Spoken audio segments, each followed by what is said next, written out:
والناس أجمعين وكما قال عليه الصلاة والسلام صلى الله على سيدنا مولانا محمد وعلى آل سيدنا مولانا محمد وبارك وسلم صلى الله على سيدنا مولانا محمد وعلى آل سيدنا مولانا محمد وبارك وسلم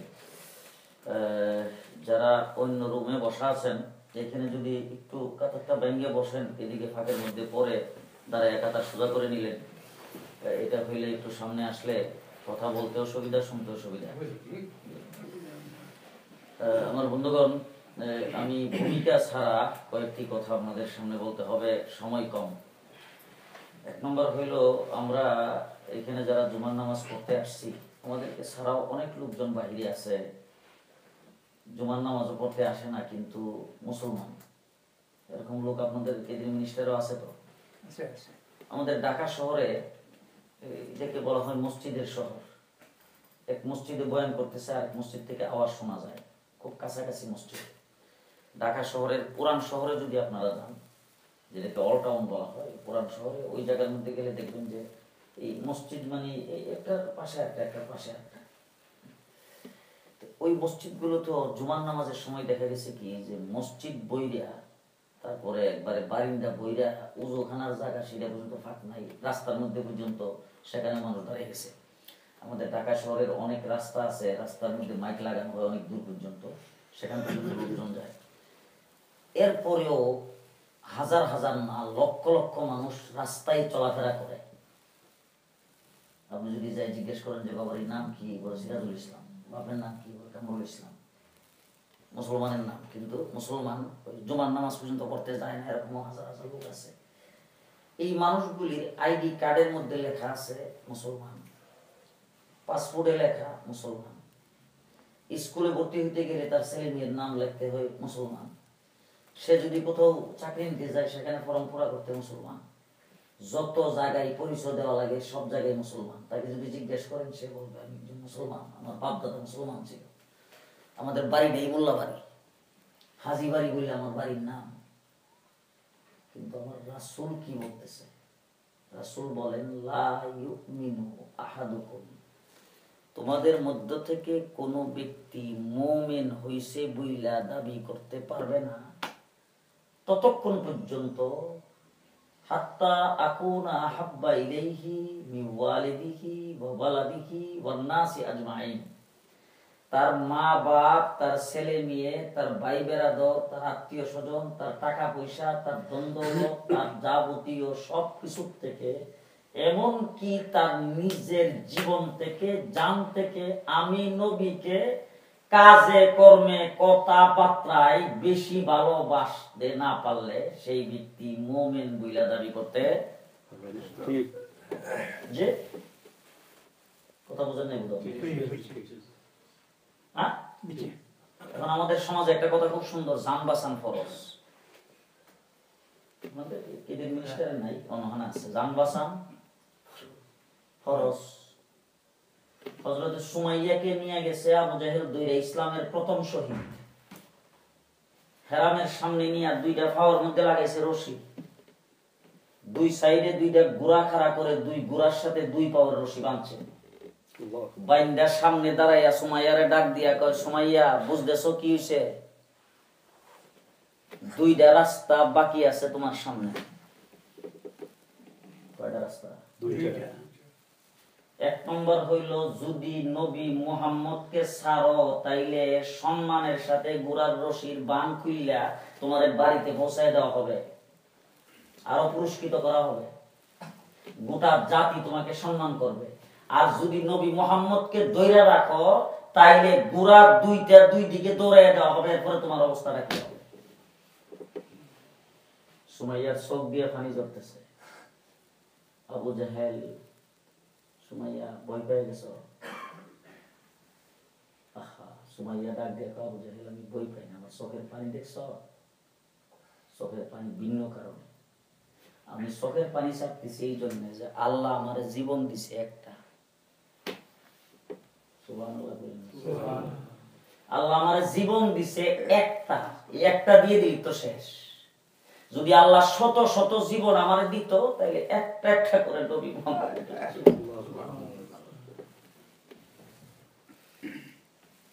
ইমান বাঁচানো ফরজ। আমার নবী মুহাম্মদ রাসূলুল্লাহ সাল্লাল্লাহু আলাইহি ওয়াসাল্লাম এমন একজন নবী যার উম্মত হওয়ার জন্য আদম আলাইহিস সালাম থেকে নিয়ে ঈসা আলাইহিস সালাম পর্যন্ত সমস্ত নবীরা আল্লাহর দরবারে বলেছেন আল্লাহর নবুয়তিরা ক্যান্সেল কইরা আখিরি জামানার নবীর উম্মত বানায় দাও। সুবহানাল্লাহ। হযরত মূসা আলাইহিস সালামের কাছে তাওরীত কিতাব নাযিল হওয়ার পরে মূসা আলাইহিস সালাম দেখে যে এমন একটা উম্মত পৃথিবীতে আসবে নেক কাজ করার নিয়ত করলে আমলনামায় ফেরেশতা নেক লেখা দিয়ে দিবে। আর নেক কাজ যখন করবে তখন তো মানে কোন রাওয়ায়াতে আছে 10টা নেক, কোন রাওয়ায়াতে 70টা, কোন রাওয়ায়াতে 700, কোন রাওয়ায়াতে 7000, কোন রাওয়ায়াতে 7 লাখ এরকম নেক পাবে। কিন্তু নিয়ত করার সাথে সাথে আমলনামায় নেক লিখে দেওয়া হবে। মুসা আলাইহিস সালাম আল্লাহর দরবারে আল্লাহতে ওই উম্মতটা তুমি আমারে দিয়ে দাও, আমার উম্মত বানায় দাও। আল্লাহ পাক কয় যে না, এটা আখিরি জামানার নবী মুহাম্মদের জন্য এই উম্মত নির্ধারণ করে রাখছি। আল্লাহ রাব্বুল আলামিন রে মুসা আলাইহিস সালাম কয় তাইলে আমারে ওই নবীর উম্মত বানাইলো। কোন নবী? ইন্না আরসালনাকা শাহিদা, ও নবী আপনি সাক্ষী। সমস্ত নবীরা আল্লাহ পাকের ওয়াহদানিয়তের সাক্ষী, রুবুবিয়তের সাক্ষী, জান্নাতের সাক্ষী, জাহান্নামের সাক্ষী, আরশের সাক্ষী, লৌহের সাক্ষী, কলমের সাক্ষী, কুরসির সাক্ষী। আরশ, কুরসি, লৌহ, কলম আছে আমরা দেখছি, আমরা দেখছি। জান্নাত জাহান্নাম আছে আমরা দেখছি। আল্লাহ যে এক আমরা দেখি, কোন কিছু দেখছি না। আমরা সাক্ষী হুজুর আকরাম সাল্লাল্লাহু আলাইহি ওয়াসাল্লাম আমাদেরকে বলছেন, শুনি আমরা ঈমান আনছি, ঠিক না দেখি। সমস্ত নবীদেরকে আল্লাহ পাক ওহীর মাধ্যমে জানাইছে জাইন্না হেরা সাক্ষী। আর আমার রাসূলকে আল্লাহ রাব্বুল আলামিন বলেন ইন্না আরসালনাকা শাহিদা, ও নবী আপনি সাক্ষী, আপনি হলেন আমার ওয়াহদানিয়তের রাজ সাক্ষী। তার কারণ হলো কোন নবীরাই দিককে সাক্ষী দেয় না, তাদেরকে আমি জানাইছি জাইন্না সাক্ষী দেয়। আর আমি আল্লাহ পাক আপনাকে মেরাজে আইনা সবকিছু দেখায়া সাক্ষী বানাইছি। সুবহানাল্লাহ। ইন্না আরসালনাকা শাহিদান ওয়া মুবাশশিরান ওয়া নাযীরা, ও নবী আপনি সাক্ষী, আপনি হলেন রাজ সাক্ষী, দেখা সাক্ষী। আমি আল্লাহ রাব্বুল আলামিন আপনাকে বানাইছি হাবিব, আপনি হলেন রাহমাতুল লিল আলামিন। আমি রাব্বুল আলামিন, আপনি রাহমাতুল লিল আলামিন। আমি রব্বুল আলামিনের রুবুবিয়ত যতটুকু পর্যন্ত চলবে, আপনার রহমত ততটুকু পর্যন্ত চলবে। আমি আল্লাহ পাক যেমন সব সময়ের জন্য নবী, রব্বুল আলামিন আপনিও সব সময়ের জন্য নবী। আমি আল্লাহ রাব্বুল আলামিন জীবন এক এবং একক, আপনার নবুবিয়ত এক এবং একক। আল্লাহ রাব্বুল আলামিন বলেন ও নবী ভালো করে শুনেন, আমি রাহমাতুল লিল আলামিন আপনাকে বানাইছি। আমার রহমত আপনার, আমার রুবুবিয়ত যতটুকু চলবে আপনার রহমত ততটুকু পর্যন্ত চলবে। সুতরাং আরশ, কুরসি, লৌহ, কলমে আপনার রহমত চলবে। এই সিদরাতুল মুনতাহা পার হইয়া জিবরাইল ফেরেশতা কোনদিন আগমন করে নাই, কোন ফেরেশতাকে আমি সেখানে আগমন করাই নাই, কোন নবী সেই জায়গা পর্যন্ত আসতে পারে নাই। এরপরে আসার কোন রাস্তাই নাই, এরপরে কোন সৃষ্টি জীব কোন কেউ সেখানে যাইতে পারে না। সেখানে রাস্তার কোনো ব্যবস্থা নাই, যাতায়াতের কোনো ব্যবস্থা নাই। সেই সিদরাতুল মুনতাহার পরে যেখানে শুধু আমি আল্লাহ পাকের রুবুবিয়ত বিরাজ করে, ওই জায়গার মধ্যে পৃথিবীর সৃষ্টি জগতের কেউ আসতে পারে নাই। আমি একমাত্র আপনাকে সেই জায়গা পর্যন্ত উঠাই আনছি। তার কারণ হলো আমার রুবুবিয়ত সেই জায়গায় চলে, আপনার নবুয়ত সেই জায়গায় চলে। সুবহানাল্লাহ। আমার রুবুবিয়ত আরশে চলে, আপনার নবুয়ত আরশে চলবে। আপনি হলেন রব, আমি হলাম রব্বুল আলামিন, আর আপনি হলেন রাহমাতুল লিল আলামিন। আমার রুবুবিয়ত যদ্দূর চলে আপনার রহমত ততটুকু পর্যন্ত চলবে। তাইলে আরশ, কুরসি, লৌহ, কলমে আমার রুবুবিয়ত চলে, আপনার রহমত চলবে। তা আমি এখানে বসা থাকবো আর আপনি দেখবেন না, সেটা কি হতে পারে? আপনাকে সবকিছু দেখাইছি। সুবহানাল্লাযী আসরা বিআবদিহি লাইলাম মিনাল মাসজিদিল হারাম ইলাল মাসজিদিল আকসা। ওখান পর্যন্ত নিচে আল্লাহ পাক কেন নিচে? আল্লাহ পাক। মধ্যখানদার কথা মনে ছিল কোথাও নেই।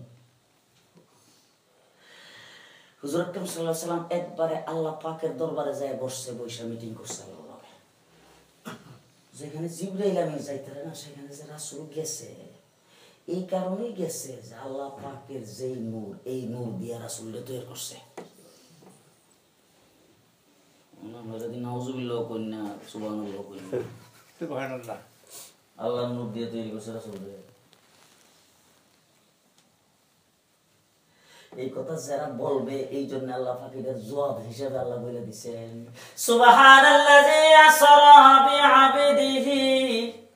উনি যখন মক্কা থেকে রওনা হইছে আমার দরবারে আসার জন্য, তখন ছিল আবদিহি, তিনি বান্দা। উনি আল্লাহই রাসূল, রাসূলই আল্লাহ না। উনি আমার জাতি নূরের তৈরি না। উনি আমার একজন সৃষ্টি, তোমরা যেমন সৃষ্টি, উনি একজন সৃষ্টি। উনি আমার বান্দা। সেই বান্দা হিসাবেই আমি মক্কা থেকে ওনারে উড়াই আনছি 7 আসমান পাড়ি দিয়া সিদরাতুল মুনতাহা পর্যন্ত। বলে আয়া শাইরে আল্লাহ নূরের লগে মিলে গেছে। বলে এই জায়গার মধ্যে আল্লাহ পাক বলেন ফাকানা কাবা কাউসাইনি আও আদনা। বলে আমার দরবারে আসছে, কুদ্দুর আসছে। বলে ধনুক টান দিলে, তীর টান দিলে দুইটা মাথা যেমন কাছাকাছি আসে, একটা আরেকটা লগে লাগে না। আমারও হাবিব আমার দরবারে আইছে, উদ্দুর কাছাকাছি আমার লগে মিশছে না। এরপরে আবার প্রশ্ন হয়, বলা হয় মিশছে না ঠিক হোক, কিন্তু আমরা কেউ জানি না তো, জিবরাইল যাইতারছে না, আইবার সময় মিশাইয়া দিয়ে দিছে জাতি নূর বানায়া।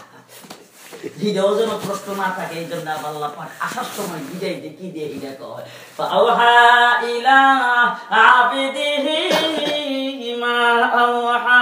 বল আইবার সময় রাসূল সাল্লাল্লাহু আলাইহি সাল্লাম রে বিদায় দিছে আল্লাহ পাক আবদিহি কইয়া। আসার সময় তিনি বান্দা, যাওয়ার সময় বান্দা, মাঝখানে লাগছে না। এরপরে বলে কি হইছে, বলে বৈঠক যে আল্লাহ পাকের দরবারে হইছে, এই বৈঠক কিয়ামত পর্যন্ত যা কিছু দরকার হবে সবকিছু আল্লাহ পাক সে এক বৈঠকে মঞ্জুরি দিছে। সুবহানাল্লাহ। কিদের মিনিস্টারে মসজিদ হবে, এটা মেরাজের রাত্রিতে মঞ্জুর হইছে। সুবহানাল্লাহ। আর এখানে আপনাদের সিলেটের লোকেরা ওই কোনানে জগন্নাথপুর, কোনানে সৈয়দপুর, কোন জায়গায় সুনামগঞ্জ, কোন জায়গায় জকিগঞ্জ, ওই সমস্ত এলাকার লোকজন এখানে এসে মসজিদ বানাইব, আনছে কেডা? আল্লাহ ওই জায়গা থেকে পাঠাইছে, যে সাহাবায়ে কেরামরে সিনে পাঠাইছে ইসলাম প্রচার করার জন্য। আর আপনাদেরকে ওই সৈয়দপুর থেকে, সুনামগঞ্জ থেকে, জগন্নাথপুর থেকে, সিলেট থেকে গারো দইরা আল্লাহ পাক পাঠাইছে ইংল্যান্ডে দিন প্রচার করার। এখন আমি একটা জিনিস সবসময় চিন্তা করি, আচ্ছা এই খালি সিলেটের মানুষই বাংলাদেশে থাকে, অন্য ডিস্ট্রিক্টের মানুষ থাকে না? অন্য ডিস্ট্রিক্টের মানুষ অত কম কিনে গিয়ে আপনারা তো অত বেশি আল্লাহ কিনে আনবো, সিলেটের মানুষ খেলে এখানে বেশি। এই জিনিসটা আমার যেটা বুঝে আসছে এটা হইলো যে অন্য ডিস্ট্রিক্টের মানুষ যদি আইতো, এখানকার রং রং যা দেখা সবগুলো বলে ওদিকে ইমান বড় পাতলা। আপনার ইমান হইলো শাহজালালের দেশের ইমান। এই শাহজালালের দেশের এই শক্ত ইমানের লোকজন এখানে আছে, রং রং দেখতে ওরা শাহজালালের উত্তর সুরিত, এদের এই যে ইমান এদিক সেদিক হবে না। এই জন্য আল্লাহ পাক আপনাদেরকে এখানে আছে। ঠিক কথা বুঝতেছে? শাহজালাল মুজাহিদ ইয়ামানি গৌর গোবিন্দের বিরুদ্ধে আন্দোলন করছিল, কি দিয়ে করছিল? মানে আমরা কিন্তু বিভিন্ন জায়গায় ওয়াজ করি, একটা বলু আছে শাহজালাল মুজাহিদ ইয়ামানি আইসা এই আজান মারছিন, আজান দিছে, পরে আজানের আওয়াজে গৌর গোবিন্দের আস্তানা যা আছে সবাই নিয়েছে। শাহজালাল মুজাহিদ ইয়ামানি আজান দিছিল, আজান দেওয়ার কথা ওনার মুয়াজ্জিন বলছে। আচ্ছা মসজিদের ইমাম বড় থাকে না মুয়াজ্জিন বড়? মুয়াজ্জিন কিন্তু একটা চুলের মধ্যে বেশি কোনো এলেম কালাম লাগে না, কোন রকম একটা কারি সাহেব বলি মুয়াজ্জিন। এই কারি সাহেবের মতো একজন মুয়াজ্জিন আছে, মুয়াজ্জিনের ডাক দেখো বেটা আজান দে। মুয়াজ্জিন আজান দিছে, শাহজালাল আজান দেয় নাই। যদি এই আজানটা শাহজালাল দিত, সিলেটের পাহাড় একটাও থাকে বলে সব মাইল মিশালে। ঠিক। কিন্তু আজান দিছে মুয়াজ্জিন, মুয়াজ্জিনের আজানে বাঙ্গিয়া সুইরা সব মিশ্রণ হয়ে গেছে। আর আজকে ইংল্যান্ডের বুকে সিলেটের মানুষের মসজিদের ভিতরে আজান হয়, সেই আজানেও একদিন গোটা জাতি ইসলামে পরিণত হবে, গোটা সমাজ ইসলামে পরিণত হবে ইনশাআল্লাহ। সবাই জুড়ে ইনশাআল্লাহ। ভাইজান আমার সময় তো নাই, আমি এই হাজী সাহেবকে বলছিলাম আগে, এখনো বলি যদি আপনারা অনুমতি দেন তাহলে আমি আরেকদিন আসবো, বিস্তারিত আপনাদের সামনে আল্লাহ রাসূল সম্পর্কে কথাবার্তা বলবো। আমার আল্লাহ পাক বলেন, ও নবী আমার নাম 99টা, আপনার নাম 99টা। আমার আল্লাহর নাম 99টা, রাসূলের নাম কয়টা? 99টা। বলে আমি আল্লাহর নাম যেমন আল্লাহ সবচাইতে বেহতর, আপনার নাম মুহাম্মদ সবচাইতে বেহতর। আব্দুল্লাহ মুহাম্মদ আর আহমদ দুইটা নাম হলো আল্লাহ রাব্বুল আলামিনের। আল্লাহ রাব্বুল আলামিন নির্ধারিত আমার নবীর জন্য সবচাইতে বড় নাম। আরশে আহমদ, জমিনে মুহাম্মদ। আহমদ অর্থ হইল প্রশংসাকারী, আর মুহাম্মদ অর্থ হইল প্রশংসিত। জমিনে তিনি সকলের প্রশংসিত, আর আকাশে তিনি ছিলেন আল্লাহর প্রশংসাকারী। সুবহানাল্লাহ। আরশে তিনি ছিলেন আল্লাহর প্রশংসাকারী, রূহের জগতে তিনি ছিলেন আল্লাহর প্রশংসাকারী, আলমে বরজখে তিনি ছিলেন আল্লাহ পাকের প্রশংসাকারী, আর জমিনের মধ্যে যখন আসছে তখন হয়ে গেছেন সকল মানুষের প্রশংসিত। আজকে গোটা পৃথিবীতে 150 মানুষ আল্লাহর নবীর প্রশংসা করে। ওবামার জবান থেকে আল্লাহর নবীর প্রশংসা বের হয়, পুপের জবান থেকে আল্লাহর নবীর প্রশংসা বের হয়। আবু জেহেল, আবু লাহাব তারা সকলে মিলে আল্লাহর নবীকে আল আমিন বলে খেতাব দিয়েছে। মুহাম্মদুর রাসূলুল্লাহ সাল্লাল্লাহু আলাইহি ওয়াসাল্লাম ইহুদির কাছে প্রশংসিত, না হয় খ্রিস্টানের কাছে প্রশংসিত। আল্লাহর নবী গোটা পৃথিবীতে যত নবী প্রেরণ করেছেন সমস্ত নবীরা তার প্রশংসা করেছেন। সমস্ত জাতি কিয়ামত পর্যন্ত তার প্রশংসা করতেই থাকবে। লিখতে লিখতে কলম শেষ হয়ে যাবে, কিয়ামত পর্যন্ত সাহিত্যিক শেষ হয়ে যাবে, আল্লাহর নবীর প্রশংসা লেখা শেষ হবে। তাইলে তিনি জমিনে প্রশংসিত, আকাশে প্রশংসাকারী। আহমদ আর মুহাম্মদ, ও মুসলমান, মুহাম্মদ সাল্লাল্লাহু আলাইহি সাল্লামের যে নামটা, সেই নামটা আমি আমার এক উস্তাদকে দেখতাম, ব্রাহ্মণবাড়িয়ার বড় হুজুর, আপনারা নাম শুনছেন, হযরত মদনী রাহমাতুল্লাহি আলাইহির ছাত্র। ওই বড় হুজুরের কাছে কেউ যায় কইতে, হুজুর আমার পেট ব্যথা, হুজুর মাথা ব্যথা, ওর সাথে সাথে আঙ্গুল দিয়ে কি জানি লিখতো। তো আমি একদিন যাই কাছে বলে দিই, মানুষের বিষয়টা ধরে ওই সূরা ফাতিহা পড়ে বিভিন্ন দোয়া পড়ে ফুদে, আপনি কি তা লেখো কহিই তা জান্নাত লাগবে।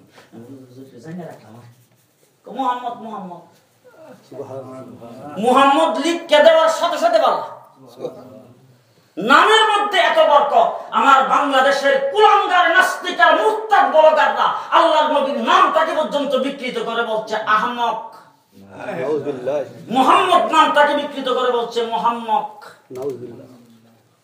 আল্লাহর নবীর সর্বপ্রথম স্ত্রী হযরত খাদিজাতুল কুবরা, যিনি সর্বপ্রথম ওহী যার কানে সর্বপ্রথম পড়ছে, আল্লাহর নবীকে সর্বপ্রথম যিনি সান্ত্বনা দিয়েছেন, আল্লাহর নবীকে সর্বপ্রথম যিনি মাল সম্পদ ব্যয় করে রাসূলের ইসলাম প্রচারের জন্য সাহায্য করেছেন, সেই খাদিজাতুল কুবরা সম্পর্কে এই ব্লগাররা বলছেন খাদিজাতুল কুবরা আল্লাহর নবীর ডেইলি ফিডাইতো, ডেইলি মারপিট করতো। একদিন মারতে মারতে ওই পেন্সিল হিল যে সুক্কামুরার জুতা এটা দিয়ে আঘাত করছিল, সেই আঘাতের দাগ হুজুরের কাঁধের মধ্যে ছিল। এইটারে মুহাম্মদের অনুসারীরা মোহরে নবুয়ত কইয়া চালাই দিছে। হযরত আয়েশা সিদ্দিকা সম্পর্কে বলছেন যে কম বয়সের স্ত্রী তো এই নবীর সাথে নিয়ে আসছিল। রাসূল যাই একদিন আয়েশা সিদ্দিকার মেজাজ এতই হুজুরের উপরে খারাপ ছিল যে একদিন যাই হুজুর পানি খাওয়ার জন্য কইছে। আয়েশা সিদ্দিকা পানির পরিবর্তে রাগ কইরা মুহাম্মদের উডের প্রস্রাব খাওয়াই দিছে।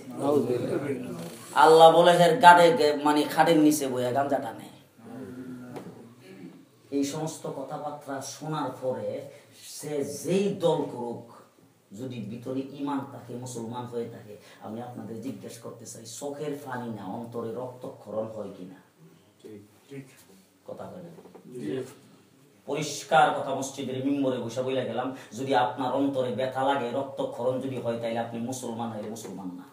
ঠিক নবীরে গালি দেওয়ার পরে যদি এরকম হয়। এই জন্য আমার ভাইরা, এই আন্দোলন কিন্তু কাহারও বিরুদ্ধে না, হেফাজতে ইসলামের আন্দোলন। এটা হলো ইমানি আন্দোলন, নবী প্রেমিকদের আন্দোলন, নবীর ইজ্জত রক্ষার জন্য আন্দোলন, কাউরে ক্ষমতার থেকে নামাইবার আন্দোলন না, কাউকে ক্ষমতায় বসাইবার আন্দোলন না, এটা কোনো রাজনৈতিক আন্দোলন না। আহমদ শফি সাহেব উনি হযরত হুসাইন আহমদ মাদানী রাহমাতুল্লাহি আলাইহি খাস ছাত্র, এবং ছাত্র জীবনে দাওরায়ে হাদিস পড়ার সময় তিনি হযরত হুসাইন আহমদ মাদানীর খেলাফত পাইছে।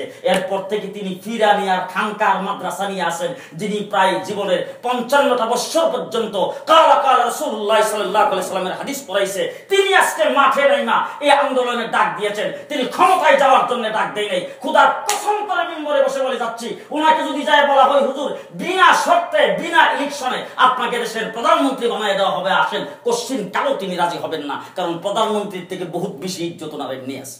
ঠিক উনি কেন সে আন্দোলনে গেলেন? এই জন্য আমার ভাইরা, আজকে সে আন্দোলনের অবস্থা তো আপনারা জানছেনই। যারা তাসবিহ সরার হাতে ছিল, যারা তাহাজ্জুদ পড়তেছিল, যারা কান্দাকাটি করে দোয়া করতেছিল, যারা সারাদিন ক্লান্তি অবস্থা পরে তাহাজ্জুদের পরে ঘুমাইছিল, তাদের উপর দিয়ে বুলডোজার চালানো হয়েছে, তাদের উপরে গুলি চালানো হয়েছে, রক্ত ঝরানো হয়েছে। আমার ভাইরা, শত শত মানুষকে সেখানে হত্যা করা হয়েছে। তারপরে এই যে কারবারটা করলেন, আল্লাহ তাবারক ওয়া তাআলা হযরত আহমদ শফি সাহেব পরের দিনই বলছেন, বিচার আমি এমন এক জায়গার মধ্যে দিছি যেই জায়গা থেকে বিচার উদ্ধ করে অন্য কোনো আদালতে আর নেওয়া যায় না, আমি আল্লাহ পাকের দরবারে বিচার দিয়ে দিয়েছি। আমার ভাইরা, হাজার হাজার তখন মানে কর্মী আছে, যারা নেতা আছে, তাদের অন্তত 100-র উপর একটা লিস্ট আমার কাছে আসছে, যাদের চক্ষু নাই, চোখ গেছে 100 মানুষের উপর। হাসপাতালে চিকিৎসাধীন আছে, কারো হাত নাই, কারো পাও নাই, সিরিয়াস অবস্থা। এক একজনের 3 লাখ, 3.5 লাখ, 4 লাখ টাকা করে হাসপাতালের বিল আসতেছে, মানে এমন অবস্থা হয়েছে। এই ধরনের অবস্থা আমার মাদ্রাসার নাজেম সাহেব, তাকে অ্যারেস্ট করে, আমার মেয়ের জামাই তাকে অ্যারেস্ট করে নিয়ে গেছে, 2 জন শিক্ষককে অ্যারেস্ট করে নিয়ে গেছে, 5 জন ছাত্রকে নিয়ে গেছে, তারপরে তাদেরকে 5 দিন করে রিমান্ডে দিছে। মাদ্রাসার টাকা পয়সা খাতা পত্র যা আছে সব আলমারি খুললে সবকিছু নিয়ে গেছে, তছনছ করে ফেলছেন। মাদ্রাসা বন্ধ দিয়ে দিছিল, এখন আলহামদুলিল্লাহ চালাইতেছি। এই কেসের খরচে পর্যন্ত প্রায় 4-5 লক্ষ টাকার মতো খরচ হয়ে গেছে, শুধু আমার মাদ্রাসাটা বললাম। এরপরে চিকিৎসা খরচ হচ্ছে। আমার বাইরে আপনাদেরকে আমি অনুরোধ করব, যদি এরকম কোনো ভাই ওই যে বিভিন্ন রুমে যে বসা আছে, এখান থেকে যদি নবীর এশকে, নবীর দরদে আর আহত মজলুমের ফরিয়াদ আল্লাহ পাকের দরবারে কবুল হয়, যদি এরকম কোনো ভাই থাকেন বলে হুজুর আমি এখন দিতে পারবো না, পরে হাজী সাহেবের কাছে পৌঁছায় দেবো, ইমাম সাহেবের কাছে পৌঁছায় দেবো, আমি 200টা পাউন্ড দেবো এই রোগীদের চিকিৎসার জন্য, আমি 100টা পাউন্ড দেবো, এরকম কোনো ভাই আছেন যদি থাকেন তাইলে বলতে পারেন যে হুজুর আমি এখন না দিয়ে পরে দিব। এরকম কোনো ভাই থাকে একটু বলেন তো দেখি। 100টা পাউন্ড 200টা পাউন্ড দিয়া মানে এই নবী প্রেমিকদেরকে সাহায্য করবেন, মুসলিমদেরকে সাহায্য করবেন, এরকম